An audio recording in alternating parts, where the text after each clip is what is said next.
Okay. Hey, my microphone's on. Cool. Good evening, everyone. Hey, Crimson. Congrats on getting first. Congrats on getting second, Darth. I hope you've had a fairly decent day and a good week so far.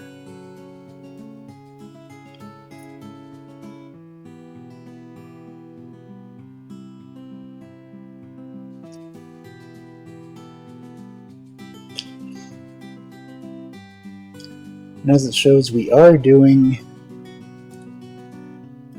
more of American folk tales tonight. And we're actually going to start getting to actual fiction ones soon.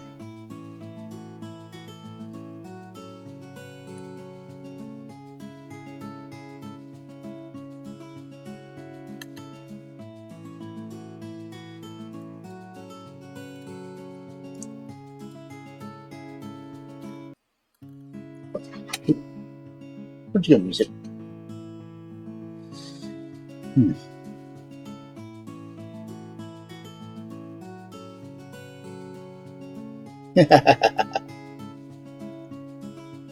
Well, you can't get here first every time.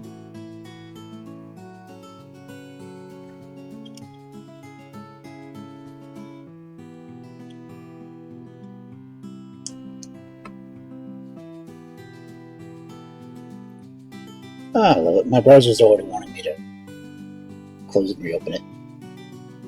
But I guess technically I could. Yeah. I don't need to see it right now. Because I've got all these other windows open.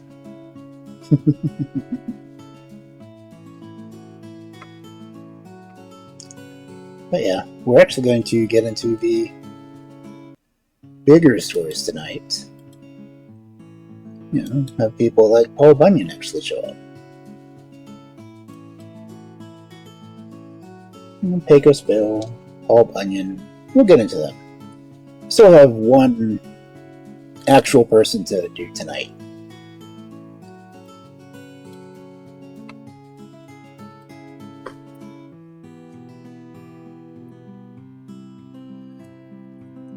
And even then, that one person, you wouldn't think he was real when you hear his nickname.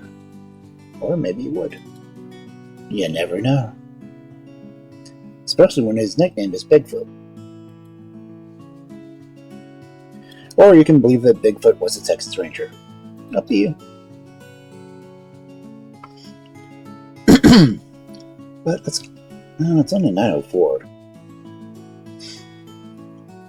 I usually give people a little while to get here if they want to listen to the stories, but I'm going to skip ahead if I'm doing the game, because not real much I can talk about the game. I did notice I put a racist language warning in the tags, because, well, quite frankly, cowboys tend to sound racist.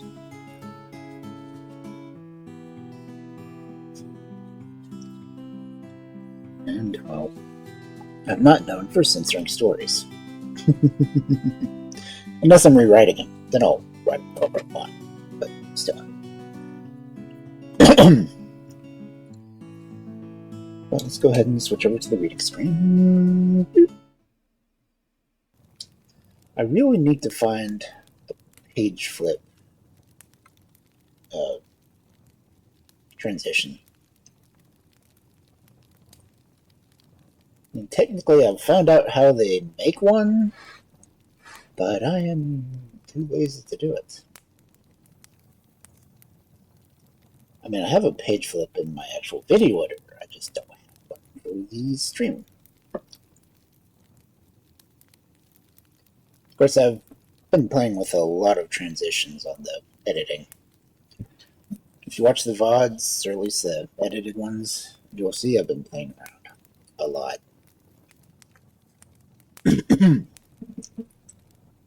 Let's see, 9:06. I usually wait until 10 minutes after to start reading. Wow, this guy's just got famous names all the way around.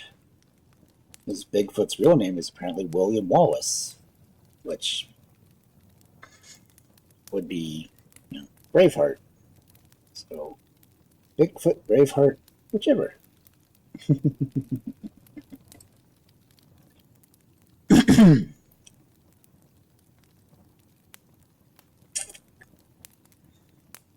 And I did remember to turn on the light for the cat camera.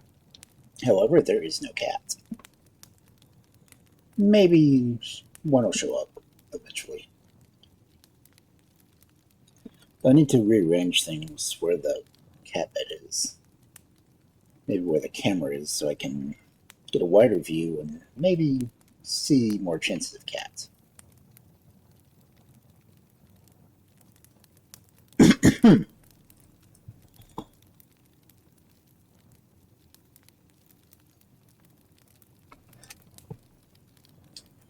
And I really wish the Twitch integration would auto-announce when I'm streaming again. That would make things so much easier. Because I'm really bad about posting it. On the Discords I'm in, most of them have a way to do it.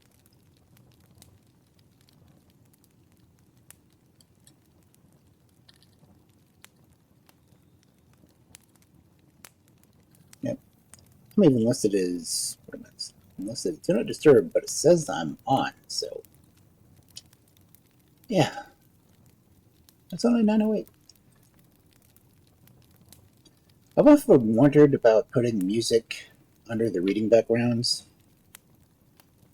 but that would make editing kind of annoying. Unless I actually got it set to a different track, but OBS hasn't been letting me split tracks properly lately, so.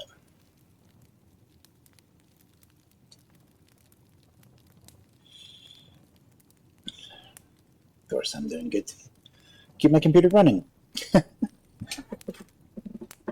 Without me running a game right now, I'm running at like 55%, so not that bad.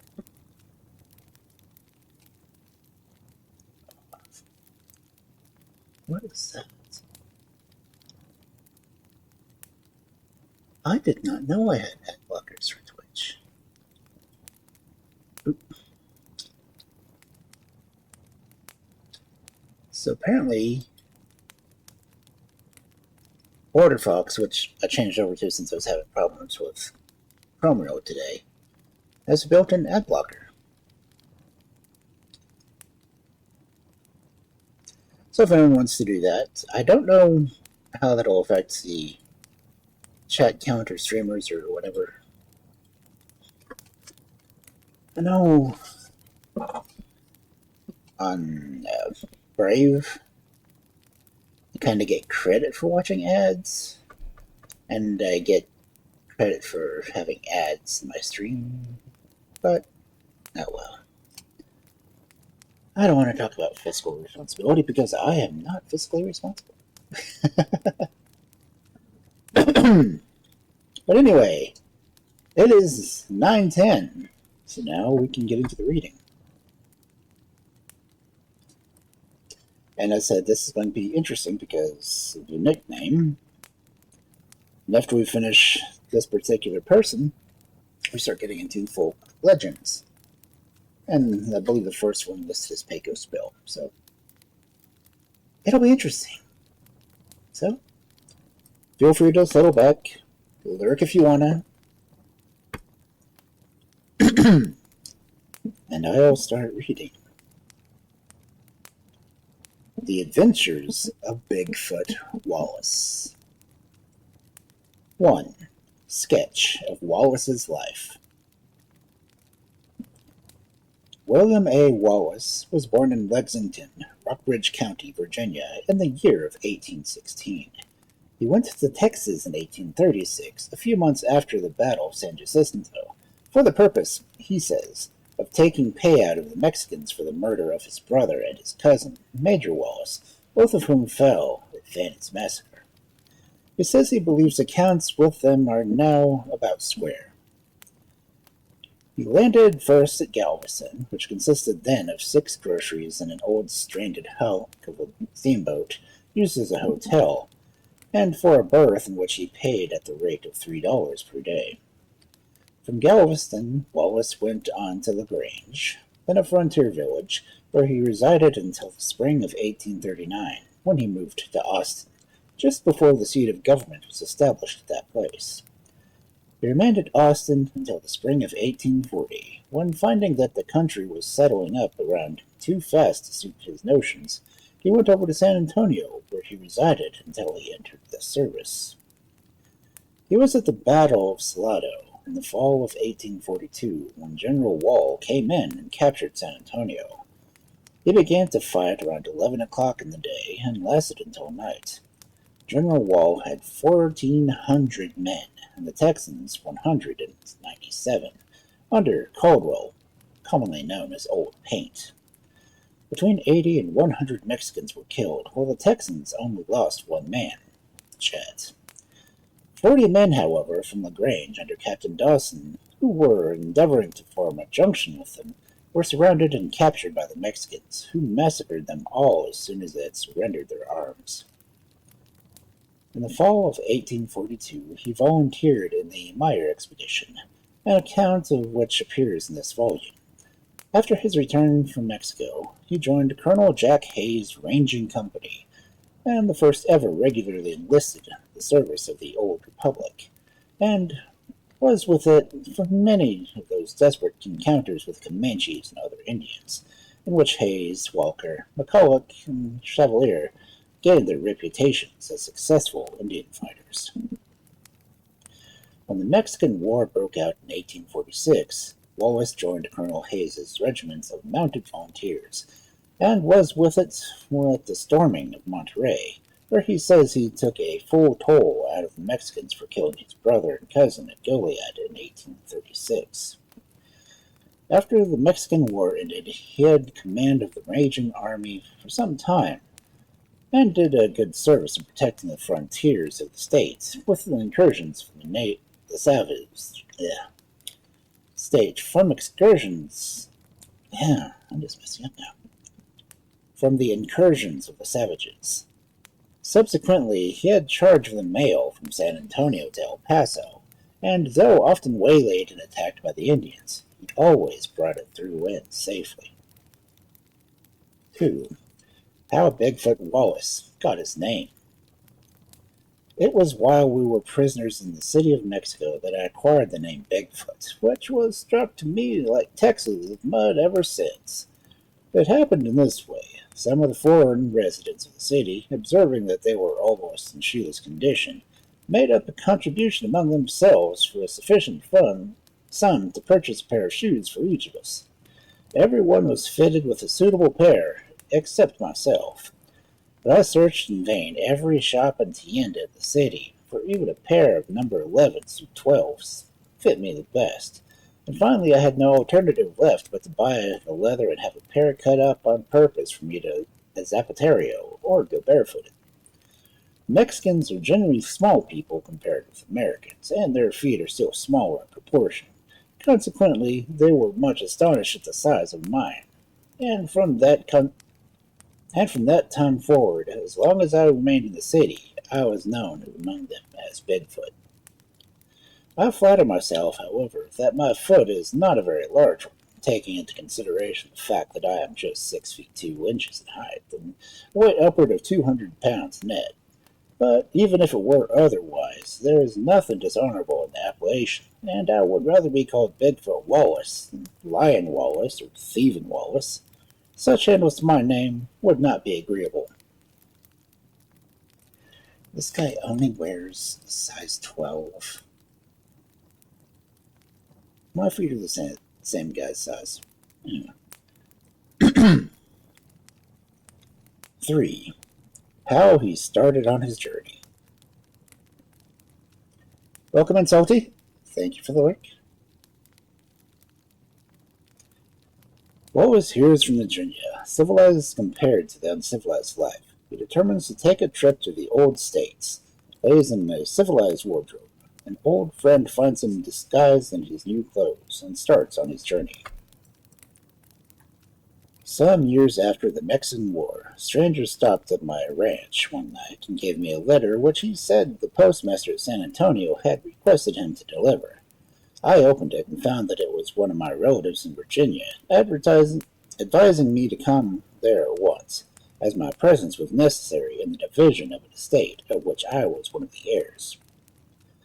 I have never been back to the States since I left Virginia in 1837, and made up my mind at once that I would go, not so much for the purpose of securing what property I might be entitled to, as to see how people managed to live in those old countries, without the excitement of an occasional infight or scrimmage with the Mexicans, or even a tussle with a bear now and then to keep their blood in circulation. I thought to myself, it must be mighty humdrum sort of way of living, but I suppose custom enables one to get used to almost anything. The happiest people I ever saw on earth were the Kicks, who were at war with their neighboring tribes, and ran a great risk of having their hair lifted, even when they went to the spring for a drink of water. I don't say this to recommend a state of warfare, but only to prove that people can get used to almost anything but skinning. I once saw the Kichis skin some of their prisoners alive, and they didn't live 20 minutes afterwards. Nothing can survive that operation long, except a snake. But to come back to my story, it is necessary, before I started on my trip, to replenish my wardrobe, as what I had on hand wasn't exactly suitable for civilized countries. Leather hunting shirts and leggings are just the thing for the prairies and chaparral, but I had a sort of idea they wouldn't be considered the height of fashion by the people in the old states. I had a splendid suit of buckskin given me by my old friend Bapishna Bahui, which means Little Blue Whistling Thunder, in the Tonkawa language, made of skins of the bighorn, and rigged off with buffalo tags with little copper bells that jingled musically as I walked along. When I was dressed up in them, I had my coonskin cap on with its tail hanging down behind. I did believe there wasn't a young woman in the settlement that could look at me without impunity. But even that, I concluded, wouldn't be exactly the thing for my travels, so the next day I got on my horse and rode into San Antonio to supply myself with such articles as I required. A city friend, who was posted in the fashions, went around with me to the shops and bought me such things as he said I would want: a stovepipe hat, a coat and pantaloons, and a pair of patent leather boots that were as slick and shiny as the darky's face after dinner of a fat possum, and a pair of gloves that I never wore but once, for they choked my hands so that they made me a little short-winded. He bought me also a number of other little traps, combs, brushes, a two-store trunk to hold them all. A day or two after I made my purchases, I thought it advisable to bring myself out in the toggery, so as to get used to the little hang before I started on my journey. I squeezed myself into a pair of pants that fitted as tight as candle molds, and into a blue coat with metal buttons that fit tighter still, which split from stem to stern the time I sneezed, and finally forced my feet into the shiny boots, without bursting them either, or a blood vessel, which was the greatest wonder of all. When I had rigged myself out from head to foot, I felt as I suppose a man should feel when he was a layer of daub and plaster on him, and had hardened in the sun. I couldn't bend my knees, nor crook my elbows, and couldn't do anything except sit bolt upright in a chair, with my legs straight out before me. Even when I smiled at the ridiculous figure I cut, no matter how faintly or sweetly, I could hear a seam crack somewhere. If the shanty would caught fire just then, I would have been roasted to certainty before I could have made my retreat. It so happened that while I was trussed up in that style, a fellow with whom I had a slight acquaintance came in to see about buying a horse. I asked him to take a seat, which he did, all the time staring at me in a way that convinced me that he didn't know me. At length he inquired if Bigfoot was at home. I laughed outright at the expense of 2 buttons and rent my pants, and then he recognized me at once. "Ah, Bigfoot," he said. "What do you mean by disguising yourself in that way? Are you crazy, or are you going a courting?" "Neither," I replied. I'm tired of tending stock and fighting Indians and intend to play the gentleman for a while. As a commencement of my new career, I bought this shirt of suit clothes.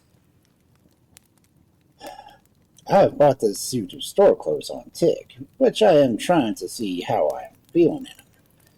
Though my education has been considerably neglected in these backwoods, just as soon as I can learn to play poker and cutthroat loo, swear like a trooper, and can run off with some man's wife, I have some hopes of fraternity will admit me as a member. It is true I haven't killed a man yet in a duel, but I have got several in fights in the enemies of my country. Perhaps they will consider that a fair offset. What do you think? My friend said that he had no doubt I would do with a little training and asked me if I proposed to make a start on my new line of business. I'm off in the morning, I said. I have just $500 in my pocket, and when I got enough of that of my inheritance, I shall come back to my ranch here, put on my old buckskins, and run after stock and fight Indians for a livelihood the balance of my life. My friend bid me goodbye, and then the next morning, leaving my ranch in the care of an old compadre, Jeff Bond, I went to San Antonio and took the stage to Indianola. There I got aboard a steamer that was just ready to start, and in 2 or 3 hours we were rolling and tossing on the Gulf.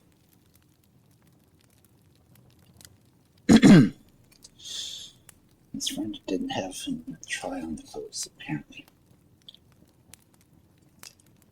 4. The St. Charles Tavern. The St. Charles Tavern, how he registers his name, Wallace is afraid of a fire. He breakfasts at the St. Charles and gets up and recites the bill of fare, fried bullfrogs. I went to the St. Charles Tavern to hunt up the quarters for the night, as I had been told it was the best in the city, and I was determined to have the best of everything while I was on my travels. Someone had pointed a tavern out to me in the daytime. As it was a little way off, I soon came to it, and went up to the broad steps up front, and then into a room where several men were putting their names down in a book. I asked the fellow standing behind the railing at the desk if the landlord was in, as I wanted to see him. He laughed a little, though I didn't see anything funny in the question, and he told me the landlord was out just then, but that he would attend my business I might have with him. I told him that I wanted a room to sleep in and as much grub as I could eat as long as I stayed in New Orleans. Certainly, he said. You can be accommodated. Will you please register your name? I took the pen and wrote down Bigfoot Wallace in the first column, Buffalo Bull Ranch, Texas in the second, and Old Virginia in the third. Then the clerk, or whoever he was, struck something that sounded like a clock, and the fellow jumped up to the corner of the room and came up to where we were. Show this gentleman to number 395, and he handed the waiter a little piece of candle that didn't look to me nigh long enough to last us through the 395 rooms. But the whole tavern was lighted up with little brass knobs that made every place as bright as day. The waiter took me up one pair of stairs, and then up another, and then another, until I thought I was a fair way to get to heaven at last, provided my breath didn't fail me. When we wandered through about half of a dozen lanes and alleys until we came to number 395, the waiter unlocked the door, lit my candle, and told me good night. Stop a minute, friend, I said. If this tavern should catch fire tonight, how am I to find my way back to where we started from? Oh, he said, there's no danger of fire, for it's all built of rock, and inside it's insured. The devil trust it, I said. With the gas stuff burning all over it, if it can set fire to a brass knob, it can set fire to rock, too. I'd rather trust myself with a dry prairie with a stiff norther blowing, and the grass waist high, and hostile Indians all around. My chances of being roasted alive wouldn't be half as good if they were up here in number 395. Besides, I said, I'm not insured. Well, he said, if the house catches fire, you've got to hold on that string hanging down there with the tassel on the end of it, which rings a bell, and I'll come up and show you the route down. Look here, my friend, I said. You can't satisfy me in that way. This is room 395. I suppose there's at least 395 more of them. And when 790 bells are all ringing at the same time, how are you going to tell which one is mine? You might as well try to tell the bellowing of a particular buffalo bull from a gang of 10,000. No, sir, you stay up here with me, and when the row commences, if you're lucky enough to find your way down, I won't be far behind you. Well, he said, when my watch is up, which will be in about half an hour, I'll come back. Enough said, I replied, and I'll stand treat in the morning. So I turned into bed, and in 5 minutes I was fast asleep. I never knew whether the fellow came back or not, but I suppose he did, for he claimed the treat offered me the first thing in the morning. I gave him a brand new 50-cent piece, and he said he'd take the job by the week and half the pays. So I engaged him regularly at 25 cents a night, and considered it a dirt cheap at that. I made an early start in the morning, for I knew I had a crooked way of travel and a dim trail to follow. And about 9 o'clock I found myself in the room where I had registered my name the night before, and feeling considerably snappish after my long tramp. I inquired of one of the porters sitting here, how long it will be till breakfast. He said any time I wanted it, and showed me the way into the breakfast room. It was almost as large as a small prairie, and instead of a long table, as we have in our taverns at home, there were at least 40 or 50 little round ones scattered all over it. Being a rather social disposition, although I've lived in much of the woods by myself, seeing a tolerably jovial little party of ladies and gentlemen sitting around these tables, I walked up and took a seat with them. I saw in a minute I wasn't welcome, for the gentleman looked as ill-natured as a sulky bull, and the ladies all tittered. But I pretended not to notice it, and called one of the waiters who was running around to bring me a pound or so of beefsteak, and the condiments. At this, one of the men spoke up. I presumed, he said, he presumed I was under mistake, that this was a private table. Yes, sir, said I. I am. I presumed you were gentlemen, and it is not to be a private table. As I say, it's the first one I ever saw in a public house. However, I continued, I've no wish to force my company where it isn't wanted, and I got up and took a seat at another table. If a man had spoken to me at a tavern in Texas the way that chap did, I would have introduced him to old Butch at once. But thinks I maybe things are different here, and I bothered myself no more about it. There was nothing to eat on the table where I was taking a seat but a plate of butter and a bowl of sugar. But in a minute or so the waiter stepped up and handed me a paper. I took it, folded it up, and laid it on the table.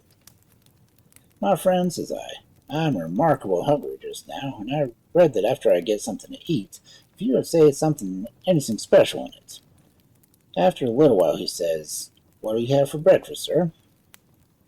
Well, I answered, anything that's fat and juicy. What have you get cooked? If you read the bill of fare, sir, you can see for yourself. Well, let's have it, said I. That's it that you have folded up and laid on the table there, he replied. Oh, yes, said I. I understand now. And I picked it up, and the first thing I saw on it was Café de Latte. And it's late enough for it, too. Heaven knows, I said. I'm used to taking a quarter cup every morning, just at daybreak. And what else, sir? Said the waiter, and I read on. Pâté de foie gras. Some sort of herbs, I thought, and I never went high on greens, especially for breakfast. I found most of the names and things of this bill of fare were French, or some other foreign lingo, and they were all Greek to me, but to make the waiter believe I knew well enough what they were, only I wasn't partial to that sort of grub, I told him to bring me some of the caporal fricassee and the gumbo filet, and I wish I may never take another chaw of tobacco if I did not bring me a plateful of fried bullfrog legs, another one full of their spawn, just the same sort of slimy, ropey stuff you see around the edges of shallow ponds. I might have known that everything French had a frog in some shape or other, just as certain as chili pepper is found in everything the Mexicans cook. However, I made out my tolerable breakfast on other things, but would have been much better satisfied if I had 4 or 5 pounds of roasted buffalo meat and marrow gut.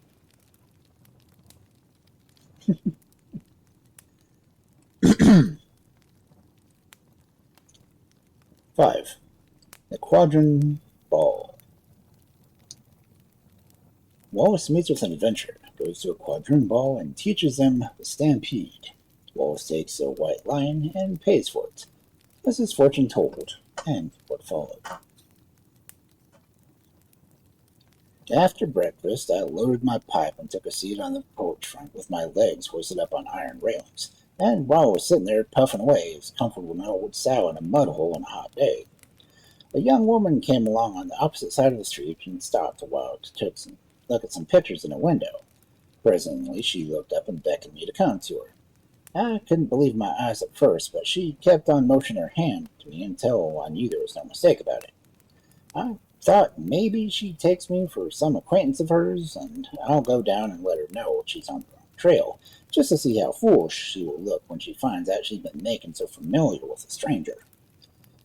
When I got up close to her, I noticed that her dress didn't look overly neat, and that her eyes were as red as if she had been on a bus for the last week. I made her a polite bow, however, and remarked that I suppose she was mistaken, but before I could finish my speech, which I had cut and dried like a politician, she ran up to me and grabbed me by the hand. "Oh, Wash," she said, "not a bit of it. You're the hardest fellow to take a hint I ever saw. I've been beckoning you for the last half hour. Come along, Johnny Green. I want to introduce you to some particular friends of mine." "My name ain't Johnny Green," said I, trying to get my hand loose from her, but she held on to it like a vice. "Oh, never mind that," she said. "Come along with me, and we'll have a jolly time of it." "Thanks, if you ain't a brazen piece, I never saw one."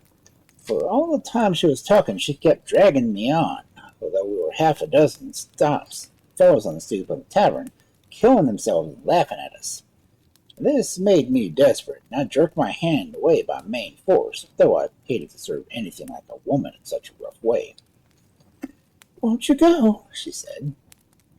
"No," said I, "not just now. I haven't time." "Well," she answered, "if you won't go, I reckon you won't refuse a treat."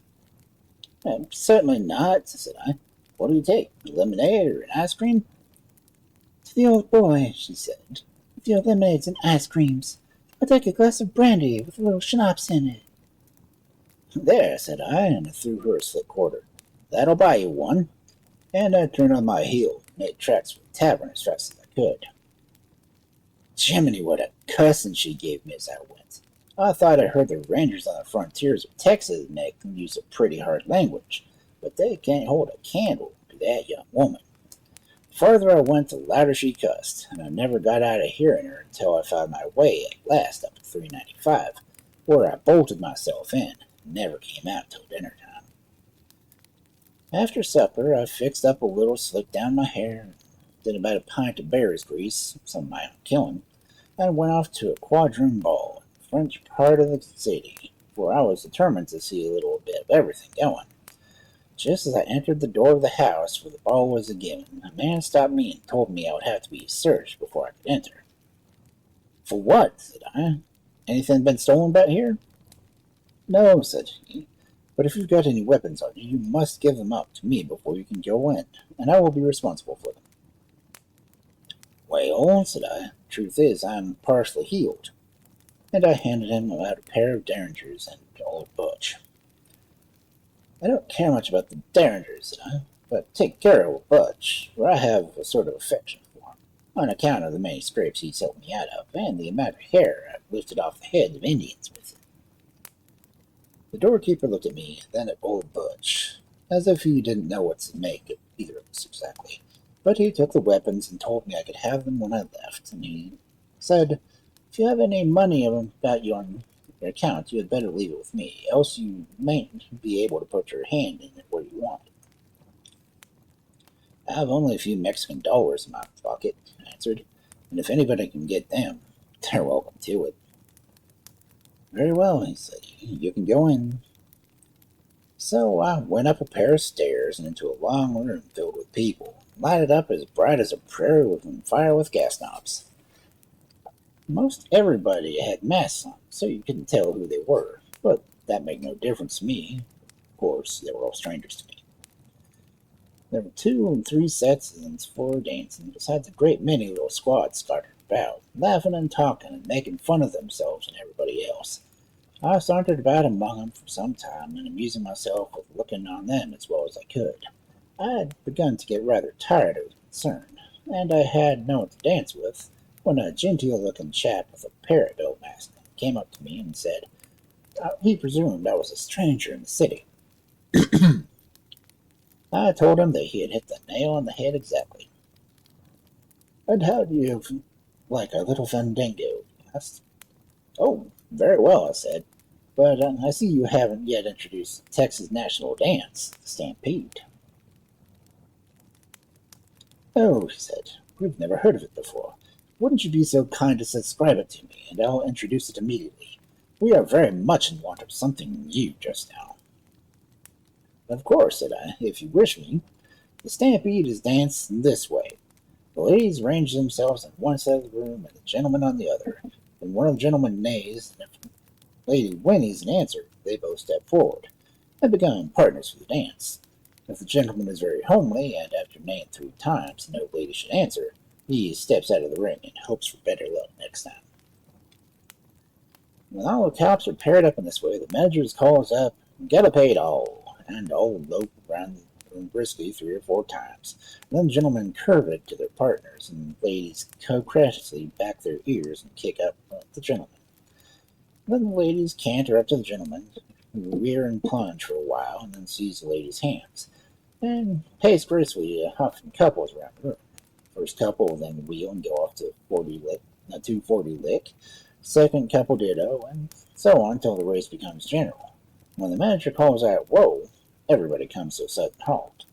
The manager then calls, 'Walk on your partners, pace your partners, trot your partners, and gallopade again faster and faster till they sprained or windgalled. Shortstop begins to cave in, and he calls out, 'Boo!' and throws his hat. The general stampede follows. Gentlemen neigh, curvet, and pitch. The ladies whinny, prance, and kick. Chairs and tables are knocked over, lights blown out, and everybody tumbles over themselves till the whole set is piled up in the middle of the room. And so the dance ends." Sounds interesting. "By jingo," said my new friend, grabbing my hand. "It's glorious. It's the very thing for this latitude, and will create sensation. You may depend. I'll introduce the stampede this very night." "Very well," I said, "but you had better wait till it's time to go home, for generally things are smashed up or so after the stampede, and it's so hard to get the ball going again." My new friend and myself soon got pretty thick with each other, and before I suspected what he was up to, he had pumped me dry of all the information I could give him about myself, where I was from, and what my name was, and where I was going, etc. After a while, he asked me if I'd ever indulged. I told him I indulged to a fault, providing liquor wasn't certain death, like most of it is in Texas. I drank some once in Castroville that had awful bad that it burnt a hole in my sleeve when I wiped my mouth after. My friend, however, said they had a pretty fair liquor there, so he took me to a little room off to one side where refreshments of all sorts were ladled out to the crowd.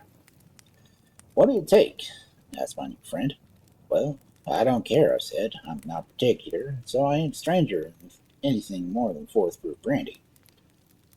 "Suppose," he said, "we try a little white lion." "Agreed," says I, offhand like, just as I knew perfectly well what he meant by white lion, though, of course, I hadn't the least idea what it was. The barkeeper took out a tumbler, poured a little water in it, then some sugar, then a good deal of brandy, then a little old Jamaican rum, some pounded ice, and clapped together a tumbler and threw it mouth downward, and he shook them backward and forward till everything in them was all mixed up. Then he slipped a fresh slice of pineapple into the tumbler and handed it to me. I put it to my dry lips, intending just to make it sip, and see how it would go, but it never left till I had drained the last drop.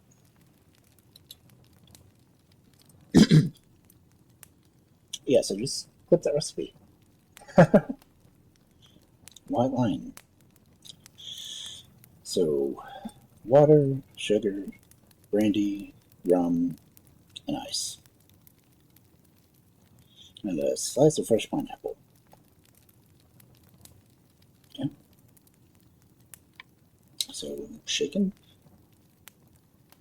Yep, shaken. Mustard. Anyway, it was hard to beat, I tell you. I never tasted anything equal to it once. And that was a drink of muddy water in the Mexican gourd after having been without any for 5 days or nights. I had already seen most of the lions in the city, but the white lion took the lead of them all. It had just joined the Temperance Society only by the day before. I should have backslidden at once. There's no use at all in joining it when you have to encounter one of these lions in the path every day. Father Matthew himself couldn't scare the light out of me. Well, I was so much taken up with my lion, I forgot my new friend for an instant, and when I turned to look for him, he was gone. I started off to hunt him up, but the barkeeper called to me and told me I'd forgot something. What was that? I asked. To pay for these lions, he said. I handed out the change without a word. In Texas, when a man asks you to drink, it was expected that he pay the bill. Of course, in the old states, it seemed this rule was reversed. But customs differ everywhere. I looked around the room and I couldn't find my new friend anywhere, nor a buckskin puss filled with 6-shooter, bullets, percussion caps that somebody had cut out of my coat pocket. I didn't mind losing the bullets much, for I could freely have given them to the fellow that took them if he had told me he needed them. But he had split my new coat about 6 inches on the side, and ruined it entirely. I suppose he thought he had a full purse of California nuggets from the weight of it, and I rather think he must have felt a little disappointed when he emptied it and found what it was filled with. I would have given a slick quarter just to have seen how he'd look when bullets and percussion caps rolled out of it. But he wasn't the first fellow, I thought to myself, by a long ways, that got only bullets from me when he was expecting something more agreeable. A good many others had carried off my lint, and some not very far for that. I ain't in the habit, of bragging on this way, but you'll see when owing up to these white lions that somehow got into my head, for by this time I had repeated. Well, I was beginning to get somewhat tired of the fandango, and was just about to dispatch another white lion with the full intention of exterminating his breed at once, when a young woman dressed in a fanciful sort of costume came up to me and said she presumed I was a stranger in this city. How in the world, thought I, does everybody know I'm a stranger in the city? Perhaps it's my sombrero with its broad rim and silver tassels hanging down the back. And I remembered then I hadn't seen anybody else in the city with one. Yes, I said, miss, I haven't been in the place long. I thought not, she said. You look like you had lately been transported from your native soil, and you haven't wilted a bit yet. I'm afraid I will, though now, I said, since I've met with you. For there was something in that young woman that was monstrous taken. She was built up from the ground. She walked with as springy as a spike buck.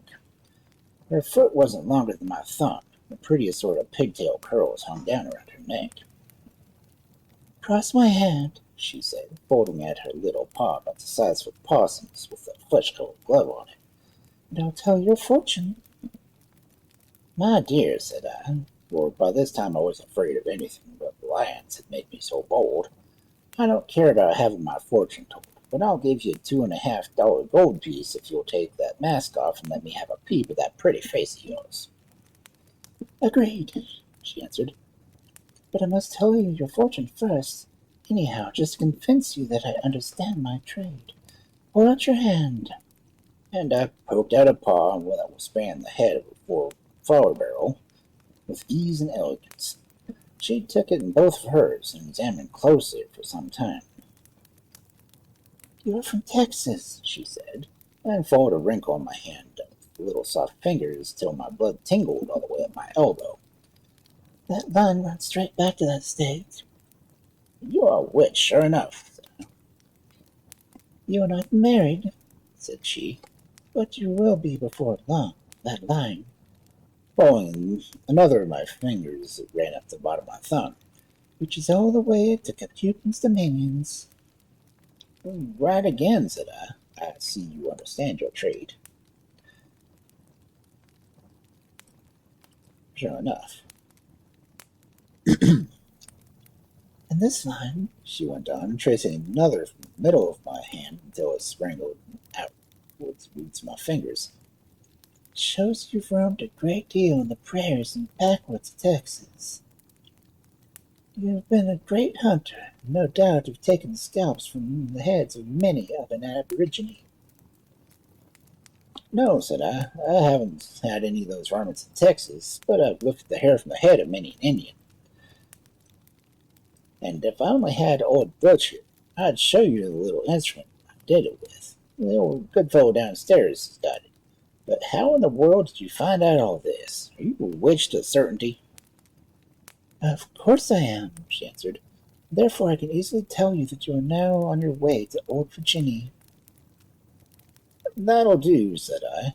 I see you know it all, and I won't let you read any more of my lines by hand. For some of them, you see, run into places where I shouldn't have liked to be ended up. Come, I'm as dry as a buffalo trip. Wish you would ask me to take something. Why don't you ask me? She said. Because, I answered, it seems to be the custom here for one that's invited to pay, and I don't want to settle up the barbell. Oh, very well, she said. Suppose we do have something. So we went up to the bar, and she asked me what I'd take. I'm after big game now, said I. I'll take a white lion. She called for a lemonade with a privilege, and privilege, I noticed, which was cognac brandy, filled up the tumbler pretty well in itself. Well, we stood there laughing and talking and sipping our liquor till we got the best of terms, and at length I ventured to take her hand in mine and give it a gentle squeeze. But I had drunk so many white lions I couldn't regulate the pressure exactly, and I squeezed harder than I intended. The young woman gave a keen scream and jerked her hand away, and I said I'd crippled her for life. I begged 1,000 pardons and laid blame on the lions, love at first sight, etc., and finally got on her good humor again. A woman will forgive a fellow anything if he can only make her believe it's all owing to her good looks and winning ways. And now, said I, that we are friends again, I must have a peep at that pretty face of yours, as you promised. And I handed her the $2.50 gold piece. Well, she says, it's about time I should be going home anyway, and now suppose it will make no difference. So she took off her mask, and what do you think? If she wasn't a half-blooded mulatto, I wish I may never lift a hair from another Indian. I was so astonished I couldn't say a word. What I would have done, I don't know. But just then I heard a terrible row going on, and looking around, I saw my first friend sitting on the table and calling out to the figures in a stampede. Nearly everybody in the room had joined in, and such neighing and curving and prancing and pitching and kicking up I never saw or heard on the prairies of Texas. The last the manager threw his hat at them, calling out, "Stampede all!" and the rip it commenced. The women screamed and made tracks down the stairs, while the men kicked over the chairs and tables and pitched into each other right and left. One fellow came along where I was standing and planted his boot heel with all his might on the top of my toes. I gave him 3 or 4 pounds of my fist in the middle of his forehead, and he tumbled around on the floor and didn't take any more stock in that scrimmage. By the time the police came in and took a hand in the room, the things had gotten livelier than ever. 2 fellows grabbed at me at once, and I took an undercrop out of one ear of him and about half the hair off the eye of another one. It was well for him that I didn't have old Butch about me, or he should have gotten raw. Pretty soon I saw the mahogany chair flying straight toward me, and I rather supposed from the bump that was on my head the next morning that it had finally stopped the chair. At any rate, that's the last thing I recollect about this quadroon ball.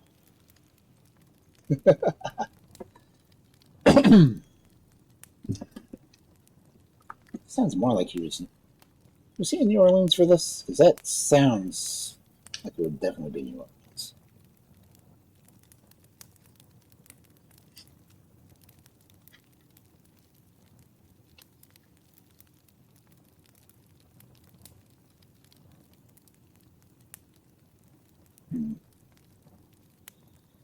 Does not say. Eating French food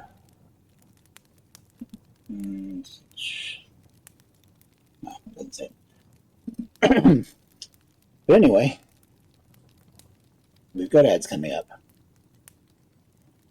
And we almost have a cat in the camera, but she decided to lay just out of view of the camera. So we will take a break here. Get these out of the way. And then we will see more about Bigfoot. See you in a bit.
One kitty cat.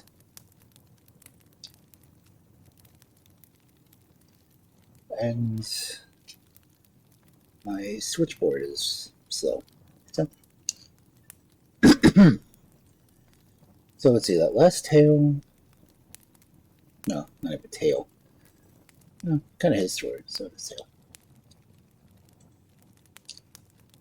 Had to have been.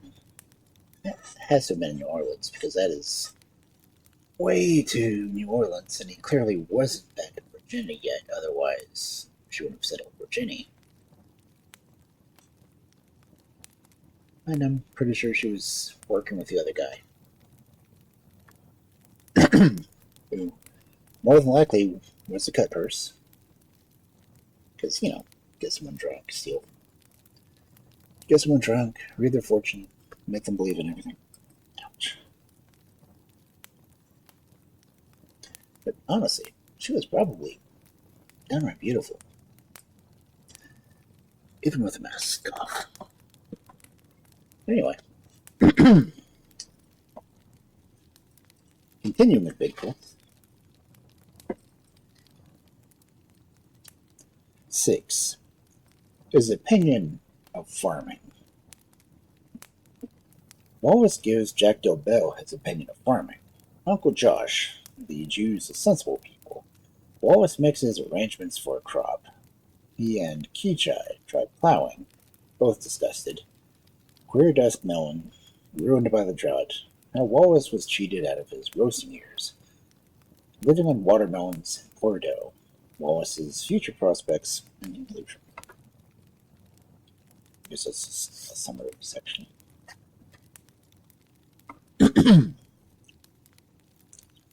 Some years ago, while on my way to the city of San Antonio, I had lost my road, and after wandering about the prairies till near the sunset, I concluded to strike camp and make a fresh start in the morning. But just as I had made up my mind to pass the night in sprawls and put up as well as I could with such accommodations as are usually furnished by the extensive establishment, I thought I would faint symptoms of settlement ahead of me. Spurring on my jaded horse, I at length came to a sort of hybrid between log cabin and half-faced camp, in front of which a man was seated on a fallen tree, busily engaging in rubbing up his rifle. That could be a euphemism. Can you give me such directions, my friend, said I, as will enable me to find my way back to the main road to San Antonio? The man looked up as he replied to my question, and to my astonishment, I recognized my old friend and messmate, Bigfoot Wallace. Why, hello, Foot, said I. Have you forgotten your old compadre, Jack Dobo? Bigfoot looked at me dubiously for a minute. Then, springing up from the log, he seized me by the hand and gave it such a grip that my fingers stuck together for 5 minutes afterwards.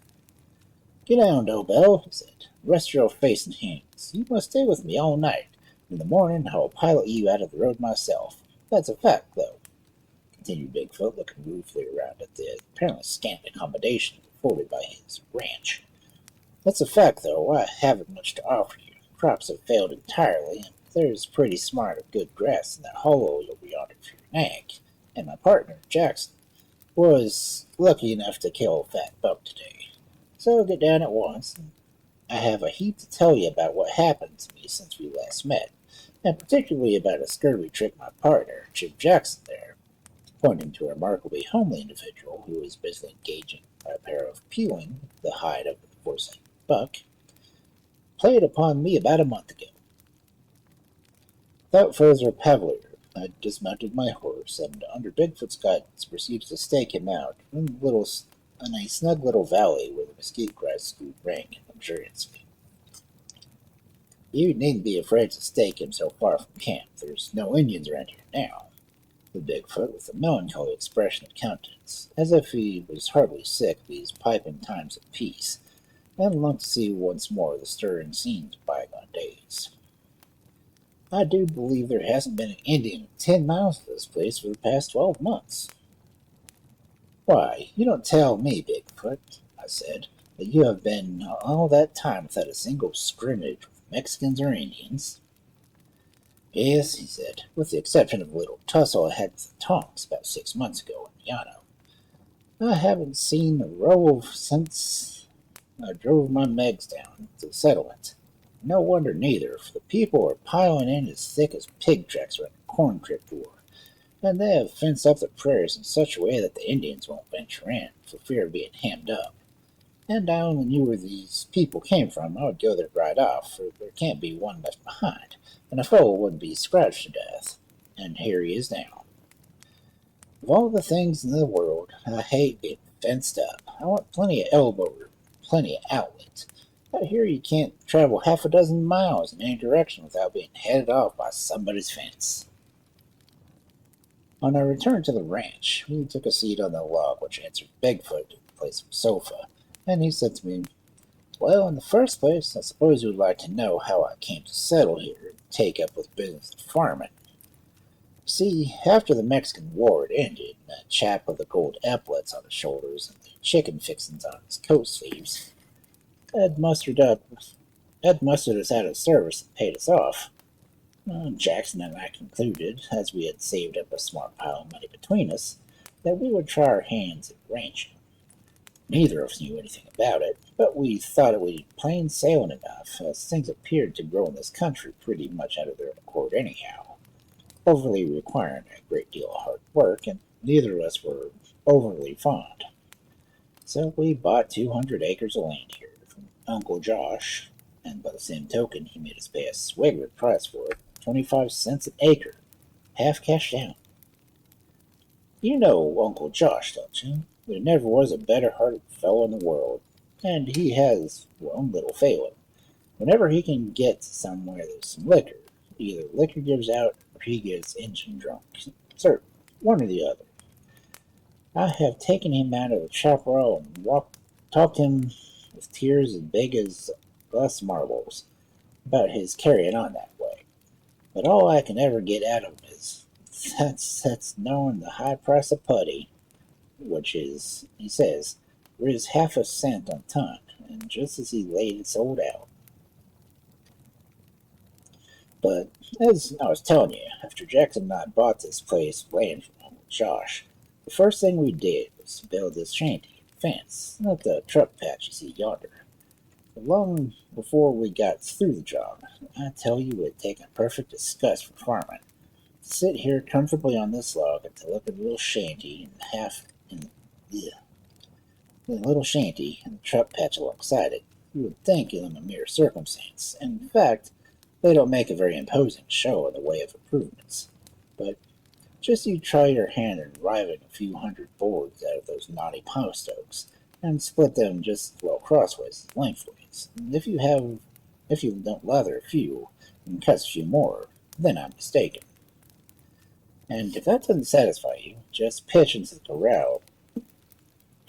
that chaparral where the thorns are as sharp as a crooked cat's claws, and perhaps by the time you're tattooed all over like a New Zealander, there's nothing left of your pants but the waistband, and only the collar of your shirts.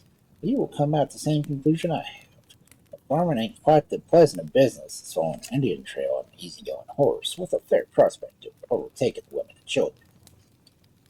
In my opinion, Jews are most sensible about the farming, after all. You can find them everywhere, making money of all sorts and trades and occupations. But who ever heard of Jews that followed the grubbing in the ground for a living?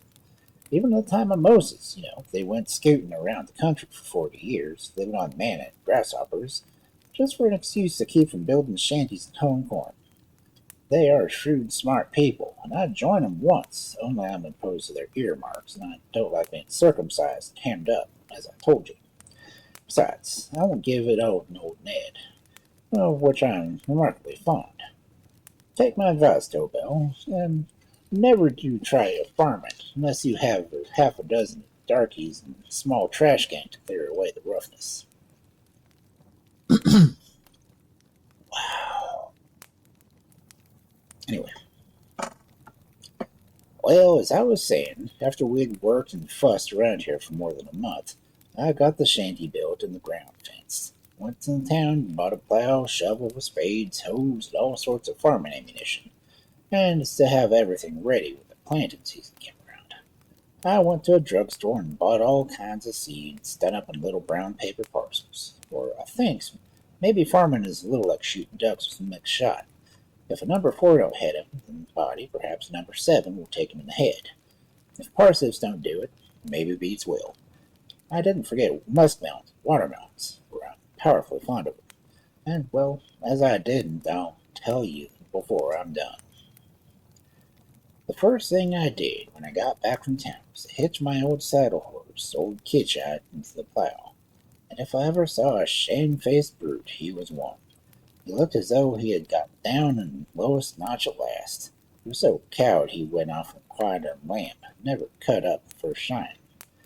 I had never tried plowing before in my life, but I'd seen other people do it, and I thought it was the easiest thing in the world. But I'm blamed if I got the hang of it rightly to the day. Sometimes the crazy thing would scoot along the top of the ground for a yard or so, then croup, it would come up against the grub and jar the very nails of my fingers. Then again, it would die right down to the earth as if I had thought it was engaged in digging cellars while the job. And whenever I tried to bring it up, I was sure to overdo the thing, and it would go again scooting along the top of the ground until another grub would bring it up unsteady. I pledge you my word, Dobell. After the first run of the furrow, I looked back and it made me dizzy. It was monstrous crooked. However, we at last got through with the job, though if you ever seen the field after we had done it, you would have thought a gang of wild hogs had been rooting in it for the last month. Well, we planted most of it in corn. The rest we planted the seeds I had bought at the drugstore. Among them, paper labeled muskmelon seed, which I'm remarkably fond of muskmelons, I am. So I planted them in the richest part of the patch, and tended them well till they grew finely. But one day, as I was passing through the patch, I saw a young melon sprouting on one of the vines, and as I appeared rather queer look, I stooped down to examine it closely, as I may never scalp an Indian again if it wasn't a regular old bottle gourd. I turned in right away and dug up all the vines, for fear strangers might think I had a tough nigger blood in me. For, you know the old saying, a poor man for posterior, nigger for gourds.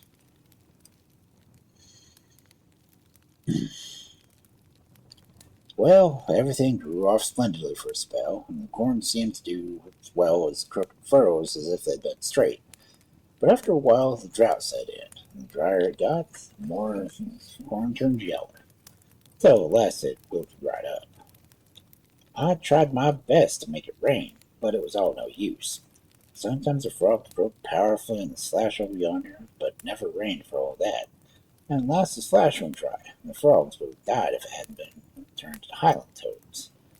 Sometimes the wind was due east, and my corns hurt me terribly, and still it didn't rain. Sometimes there was a great hello from the moon, as big as a wagon wheel, and I made sure we would have rain then. But we didn't, and never did I anything I saw as dry as the long yarn I'm spilling now. But to cut it short, the crop turned out to be a perfect failure, and now I will tell you about my scurvy trick that Jackson played off me not long ago. I wish my rifles may snap the next fair chance I get an Indian, as if I was such meanness for human nature. You see, though it was true crop had failed totally, there was about roasting ears enough in the pitch to make one pretty fair mess, and I told Jackson one morning that I would go out and kill a fat buck, and when we got back we would gather the crop, and have one good bait out of it anyhow. So I scabs up old Hawkhoon, as I call my rifle, and I put it off to one side of the doe run, and down the other, then over York's Creek, and from there the Little Sandy. Not a single deer could I find. At last, however, when I had given up all hopes of killing a deer that day, I was making tracks for home. Just after crossing Burning Boot, I bucked a fine buck as you'd ever see. I peeled his hide off in short order, cut out the saddle, and started for home. Started at home double quick. For by this time I was getting hungry as a coyote wolf.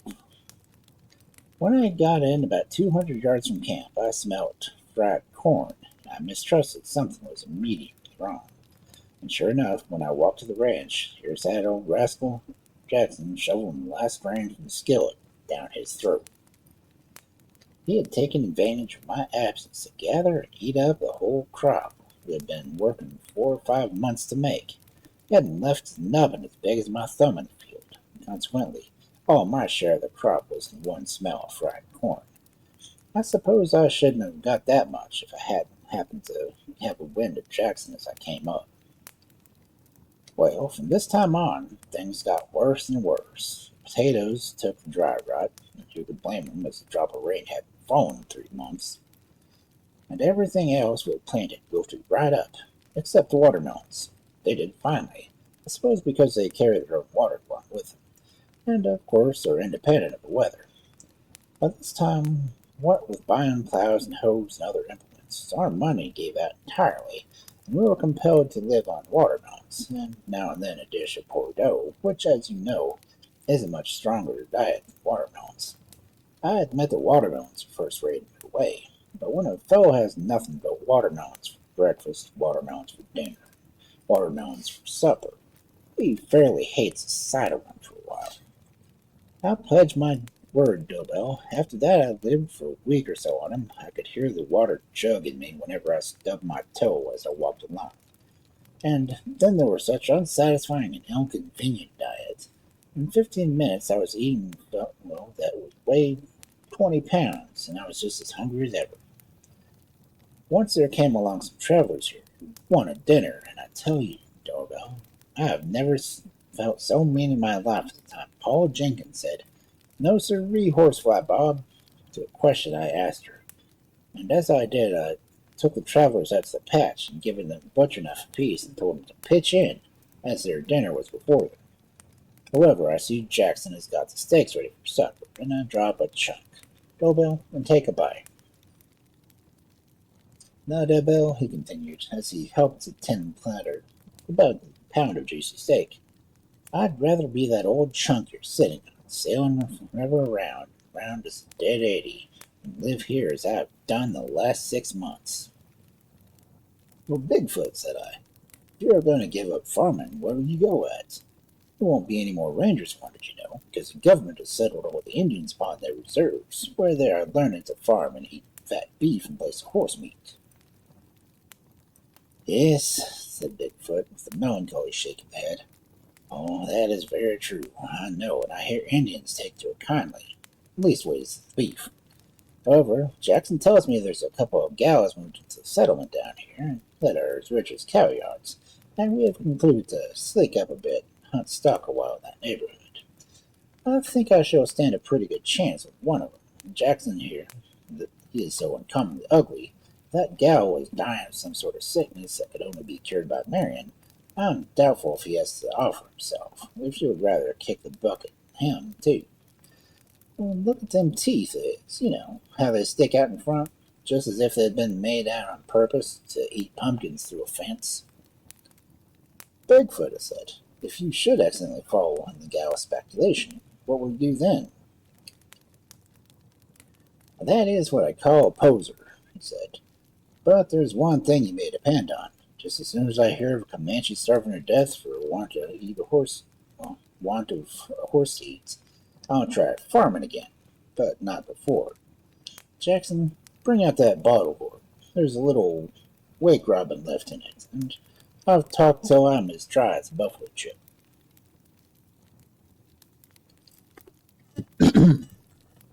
Okay.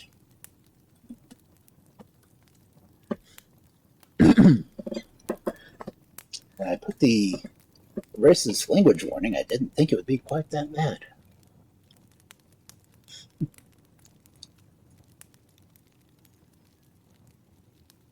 I will definitely have to make sure I'm tagging the font for that.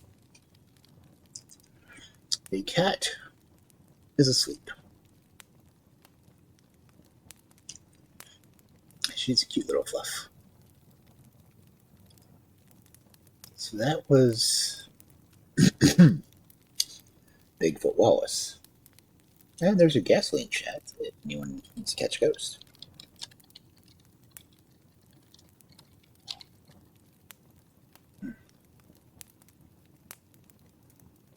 How am I out of Ultra Balls?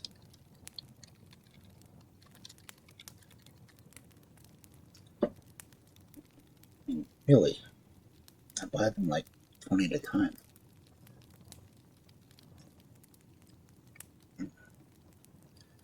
But anyway, that is the end of the section of freelancers. Yeah. The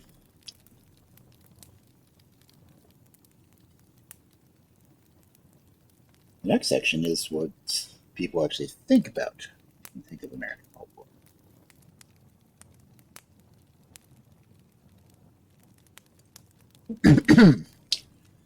Only got half an hour of regular reading time, so I want to see how far we can get.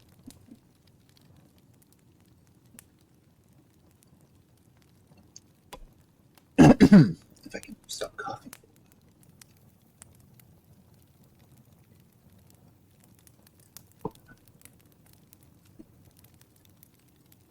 5. Miracle Man. Whenever the sense of his own incapacity showed the need of some great artificer, some supernatural miracle worker, man created gods in his own image. Marion Rolf Cox. 1. Comic Demigods. When the heroes of history go, the demigods arrive.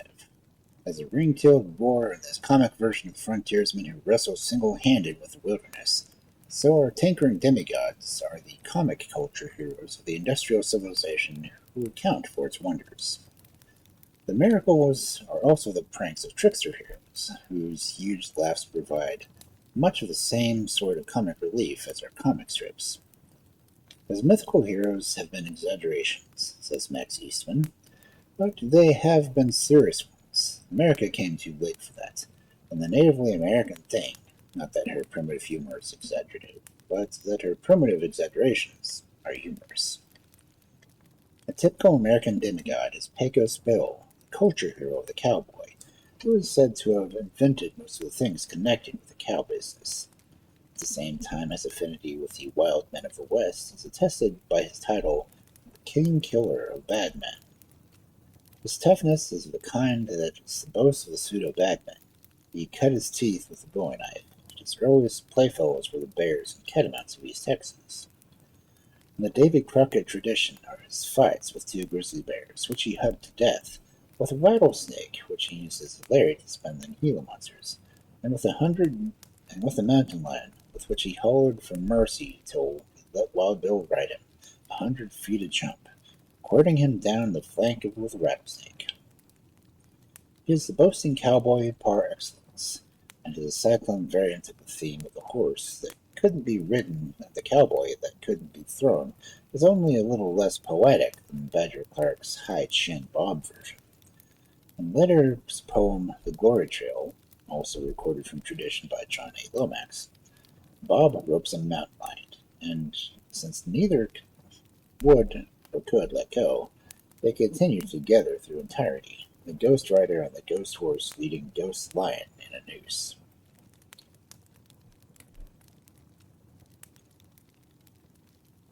Pecos Bill's death is a caricature of the death of a hero, caused, accordingly to one version, by putting fishhooks and barbed wire in his toddy. In a slightly different key is the Saga of Inadvertence, a bowleg Bill whose fool stunts and outlandish exploits are more the result of happy accidents, uncommon happenstances, rather than design. His reckless playfulness links him with Pecos Bill, but his goddamnedest intelligent fool outdoes the other in the larger lunacy of his antics. A seagoing cowboy in the inland frontier, he combines the freakishness of a hybrid and the innocence of a greenhorn, though in this case a greenhorn who teaches old hands some new tricks. The breed of pet trout and rattlesnakes is Piccolo, the whistling whale, and the bronco that could not be broken turns up again in Slick Britches and House Mackerel. The American genius for invention has produced in its hero Paul Bunyan. Although he handles nature like a toy and accounts for the bigness of certain American geographical features, such as Puget Sound, is primarily the work giant whose job is inventing logging. By reason of his having to start from scratch, there is something primordial about him, but unlike most titans, he combines brain with brawn and employs both for the good of mankind. He has gone a long way from the giant of nursery tales, whose chief purpose was to scare little children and be slain by the hero. Just as the mightiest of lovers appears in other settings and guises as Tony Beaver, Kemp Morgan, Finn McCool, and Feebled Feebleton, so his exploits are essentially prodigious lies of the Munchausen variety, which are much older than the heroes themselves. The key stories in which the Bunyan cycle may be matched by hundreds of old world parallels, Stith Thompson's motif index of folk literature.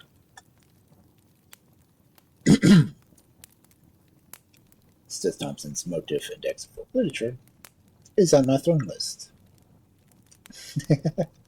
All 7 books of it.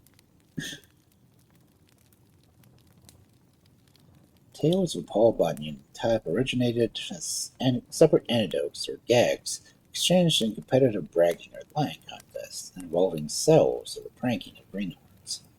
The best authorities, Fred W. B. Lafayette, and the experts have all agreed, never recounted Paul Bunyan's exploits in a narrative form. They made their statements more impressive by dropping them casually, in an offhand way, as if interference with actual events of common knowledge.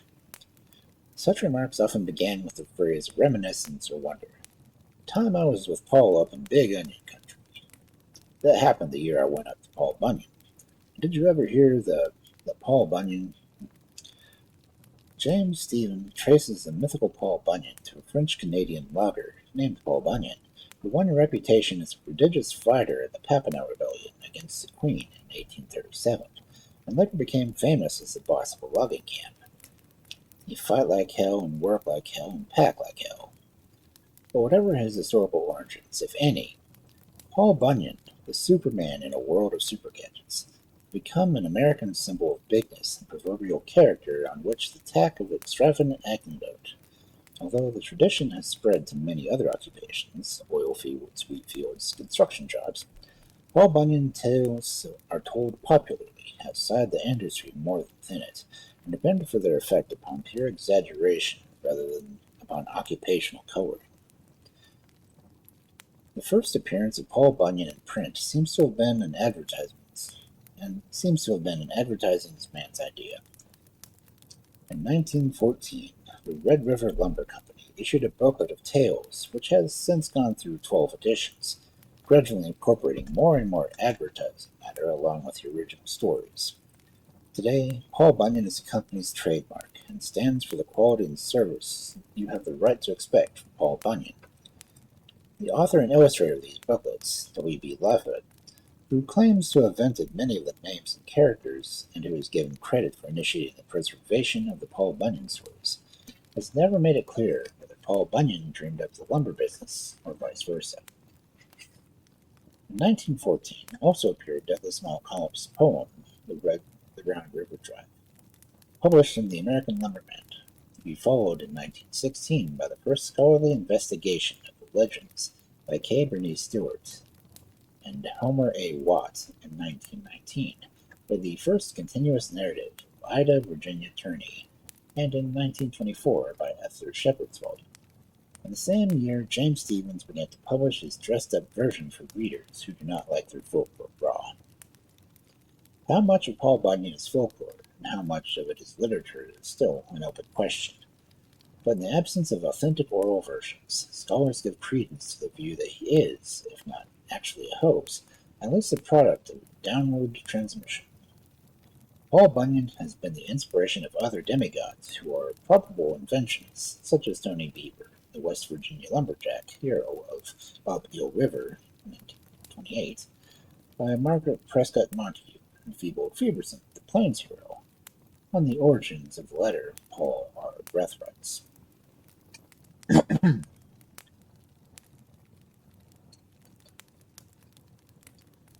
first became aware of Feebled, and the stories of him were appearing regularly in Gothenburg, Nebraska Times. I recall this was 1927, 1928, when I was an undergraduate in the University of Illinois, about the time I read James Stewart's Paul Bunyan, and immediately spotted the similarity. It was during this period that I started contributing an occasional story to the Times during my summer vacations which I spent in Nebraska.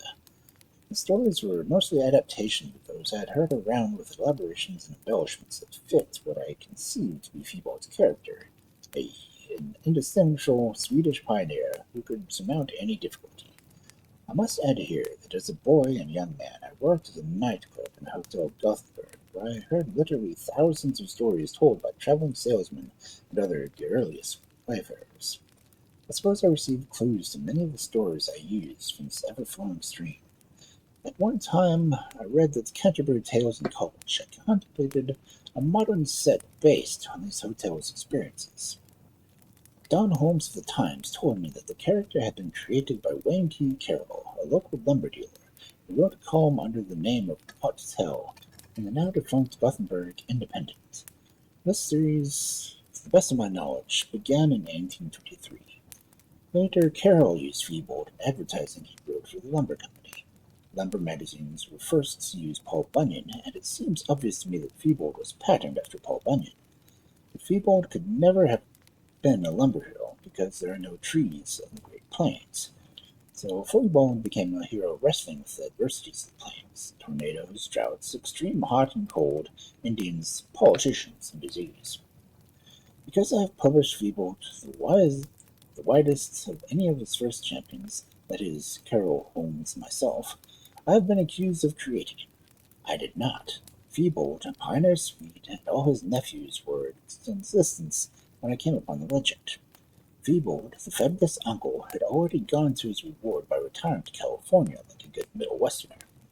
His exploits seemed always to be recounted by someone who knew him in the old days, usually his nephews, Bergstrom Stromberg, Herbold Farfitson, Hjalmar Hjalmarsson, and Eldad Johnson. For some reason, there was always a contemporary of Feeble called Eldad Johnson's grandfather.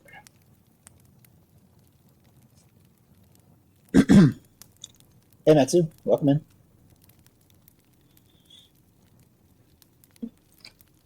The only historical basis for any of these characters is that Olaf Bergstrom is Bergstrom Stromberg, an immigrant from Gothenburg, Sweden, to Nebraska, of a band of Swedes, having been led by Olaf Bergstrom, who founded both Stromberg, the reverse of his true name, and Gothenburg in the state of Nebraska. It is my opinion that Carroll had this man in mind, because tales of him were current when I was a boy. He had a most hectic career. He married a Swedish singer on one of the most periodic returns of the old country. She later committed suicide. He worked for the Union Pacific selling railroad plans to the incoming immigrants. He killed a man and was acquitted, and he has been disappeared. In 1928, these stories caught on.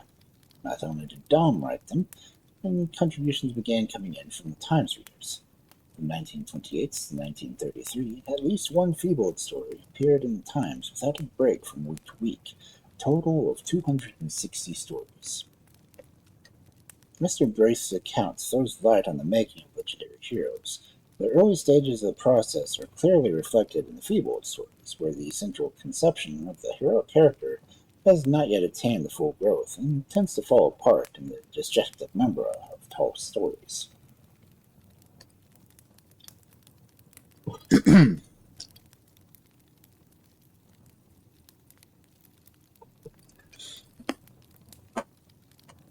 We're finally getting into the more tall tale section, the Miracle Men. So this is a review before the actual sections.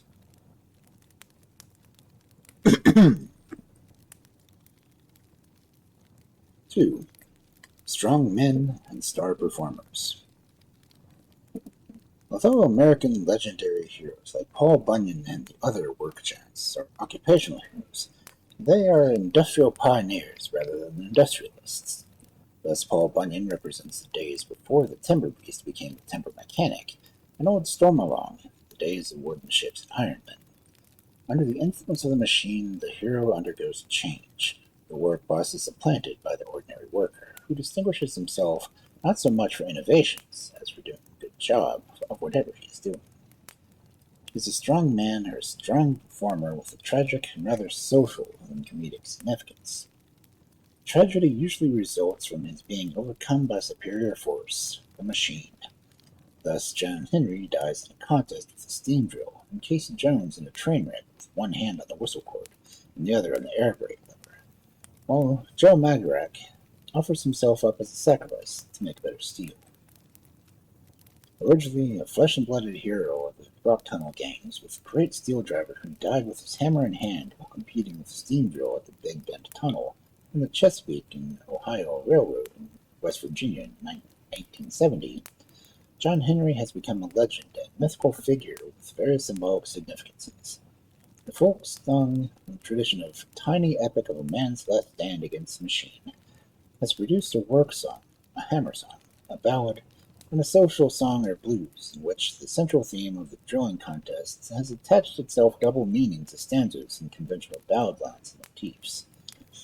The few John Henry tales that have been recovered are of the Paul Bunyan type, elaborating the hero's size, strength, skill, and prowess of food, women, etc.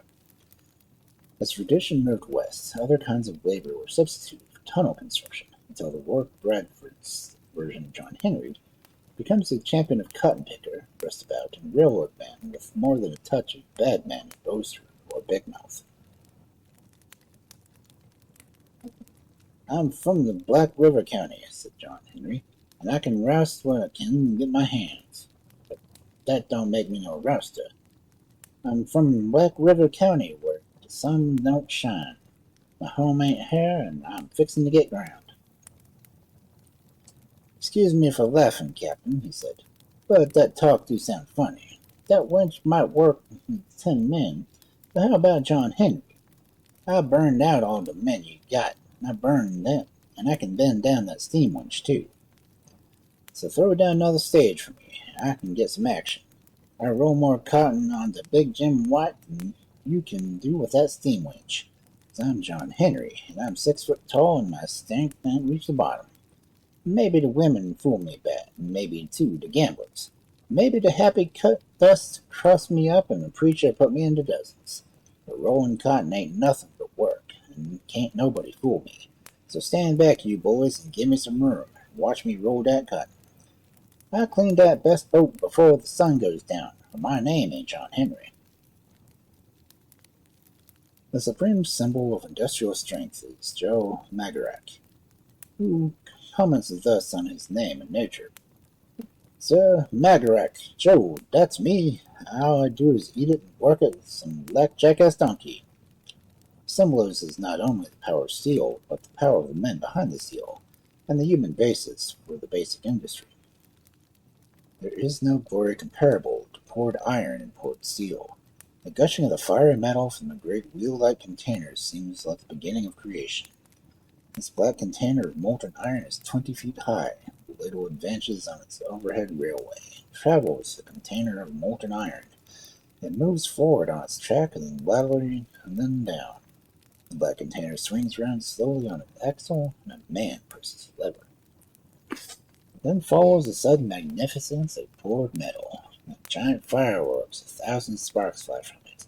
A river of white fire throwing off cascades of stars, and fiery shower on all sides. On a greasy platform above the ladle are 2 men who operate it. They look down with indifference into its seething, deadly brightness. My God said, a man fell into that once, and they buried him and all the tons of metal. Right here they had held the burial service. The story of the man who fell into the vat of metal became part of the successes of man's mind. I have heard it told in different ways. They tell you of a man made into iron rails, and another who went into the structure of great buildings. This story is as old as time. It is a great bell which was once cast and recast and would not ring true until a human being was sacrificed to it. Oh, that's an interesting thought.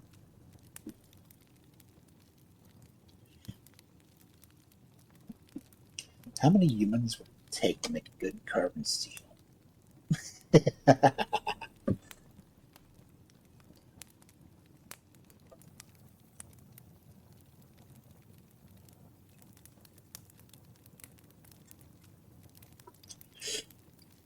So that was the introduction for the section. So far, let me see who's going to be in this section.